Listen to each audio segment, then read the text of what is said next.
So, gusto mo na ngayon matuto ng coding sapagkat nalalaman mo na in-demand ang mga developers today and in the future.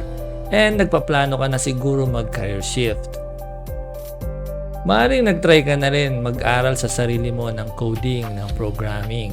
Maaaring nanood ka na rin ng mga tutorials sa YouTube o nag-enroll ka na sa Udemy, pero ang problema, hindi mo sila natatapos. Nandun yung interest, nandoon yung sipag, nandoon yung tiyaga. Ang problema, hindi matapos-tapos itong mga course na to.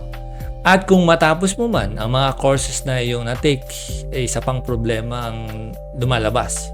Parang wala ka pa rin natututunan at hindi mo natatandaan yung mga napanood mo at yung mga projects na ginawa mo pag pinaulit sa'yo, hindi mo na magagawa. So common ito, no? Hindi ka nag-iisa. Nangyayari ito sa halos lahat na gustong matuto ng coding.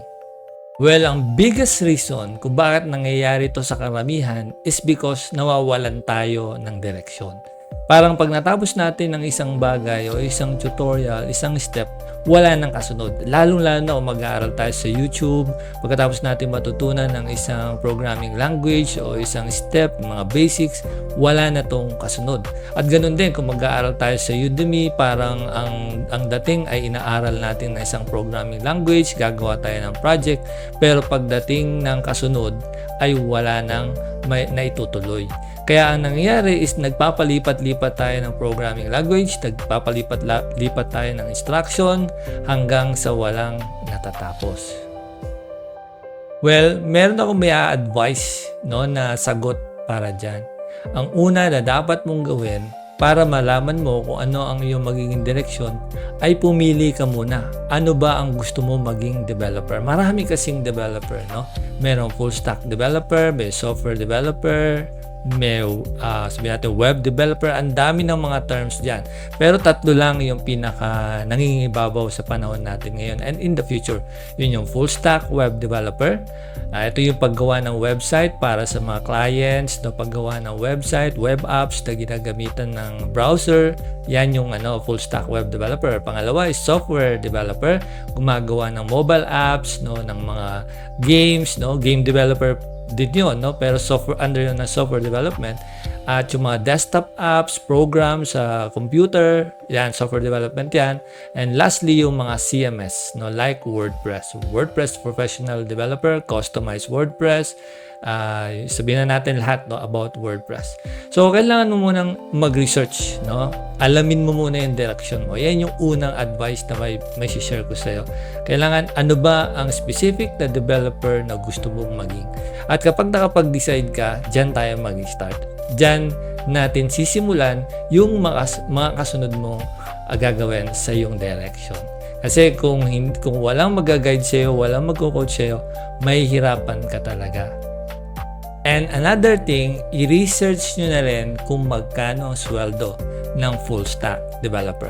Pag sinabi natin full stack, malawak yan. So, kailangan nyo i-research yan. Pero what I advise is full stack talaga. Hindi front-end, hindi back-end. Malalaman nyo yan pag ni-research nyo. Unahin nyo yung sweldo. Magkano yung salary? Marami bang opportunity?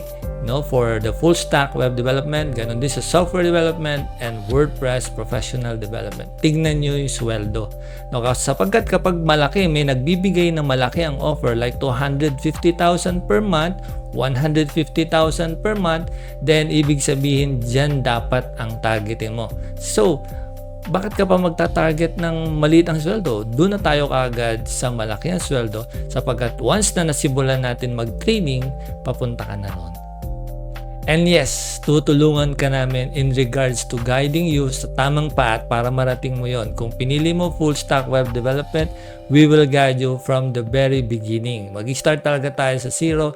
So, I believe hindi ka talaga mahihirapan. At merong coach na mag-a-assist sa'yo. Nandyan ako palagi to reply to your inquiries.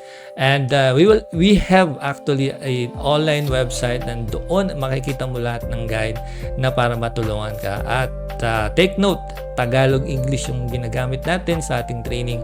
Kaya mas madali mong magigets. And in regards to projects, yung gagawin nating projects ay papunta doon sa mismong ginagawa for clients and business. Kaya yan muna yung unahin natin. Alamin mo muna, i-research mo, huwag kang makinig sa mga influencer, alamin mo sa sarili mo, tingnan mo sa mga resulta sa internet, sa Google, sino ba at ano ba ang mga tech stack na in demand ngayon at dun ka magsimula sa gusto mo. Yun lamang for now at sundan natin ito sa susunod na topic, yung step 2 naman. Pagkatapos natin malaman kung ano yung desire natin, yung choice natin, yung step 2 naman, pag-aaralan natin sa next episode. Alright, magkita tayo muli. Bye po.